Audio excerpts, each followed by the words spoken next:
Hello, and welcome to another episode of Scandals. I am your host, Brenda Rodriguez, and today we will be discussing the Iran-Contra Scandal, which greatly tarnished Ronald Reagan's presidency during the mid-1980s. Also known as the Iran Gate or Contragate, the Iran-Contra Scandal involved senior administration officials whom facilitated the sale of arms to Iran, which was in an arms embargo. So please join me in discovering the event that almost ended Ronald Reagan's presidency. Hello, my name is Rene Perez, and today we're going to be talking about the scandal that began as an operation to free 7 American hostages being held in Lebanon by Hezbollah, a terrorist group that had Iranian ties connected to the army of the Guardians of the Islamic Revolution. It was planned that Israel would ship weapons to Iran, and then the United States will resupply Israel and receive the Israeli payment. Large modifications to the plan were devised by Lieutenant Colonel Oliver North of the National Security Council in the late 1985, in which a portion of the proceeds from the weapon sales was diverted to the fund of anti-Sandinista fighters known as Contras against the socialist government of Nicaragua. While President Ronald Reagan was a supporter of the Contra cause, the evidence is disputed as to whether he authorized the diversion of the money to the Contras, raised by the arms sales.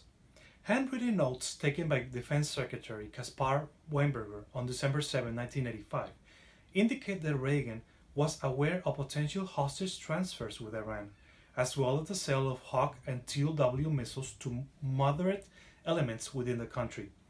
Weinberger wrote that Reagan said he could answer to the charges of illegality, but couldn't answer to the charge that big, strong President Reagan passed up a chance to free the hostages. Several investigations ensued, including by the U.S. Congress and the 3-person Reagan appointed through a commission. Neither found any evidence that President Reagan himself knew of the extent of the multiple programs. Ultimately, the sale of weapons to Iran was not deemed a criminal offense, but charges were brought against 5 individuals for the support of the Contras. Those charges, however, were later dropped because the administration refused to declassify certain documents. The indicted conspirations faced various lesser charges instead. In the end, 14 administration officials were indicted, including then Secretary of Defense Caspar Weinberger. 11 convictions resulted, some of which were vacated on appeal.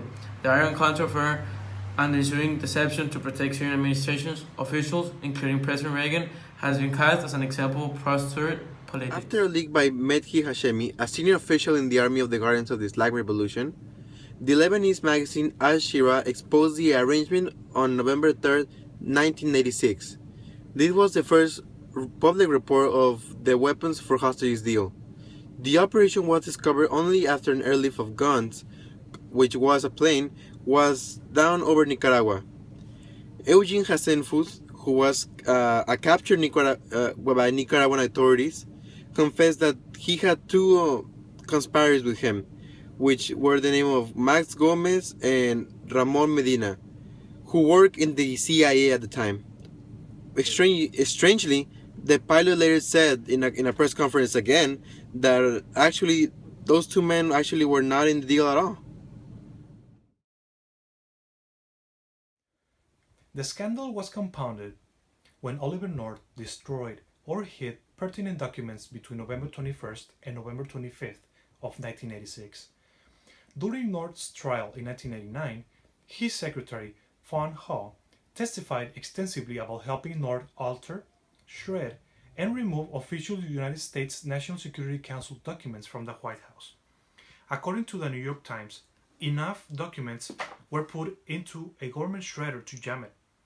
North's explanation for destroying some documents was to protect the lives of individuals involved in Iran and Contra operations. It was not until 1993, years after the trial, that North's notebooks were made public, and only after the National Security Archive and Public Citizen sued the Office of the Independent Counsel under the Freedom of Information Act. Reagan expressed regret regarding the situation in a nationally televised address from the Oval Office on March 4, 1987. And in two speeches, Reagan had not spoken to American people directly for 3 months amidst the scandal. Oliver North wrote that Ronald Reagan knew of and approved a great deal of what went on with both the Iran initiative and private efforts on behalf of the countries, and he received regular detailed briefing on both. I have no doubt that was told about the use of residuals for the countries and that approved it intentionally. To this day, Reagan's involvement is not definitely known. It is unclear as to what and when he knew it, and whether his motivation to sell the arms was to save the hostages. I hope that you enjoyed this episode. I am your host, Brenda Rodriguez, and thank you for watching Scandal of Scandals.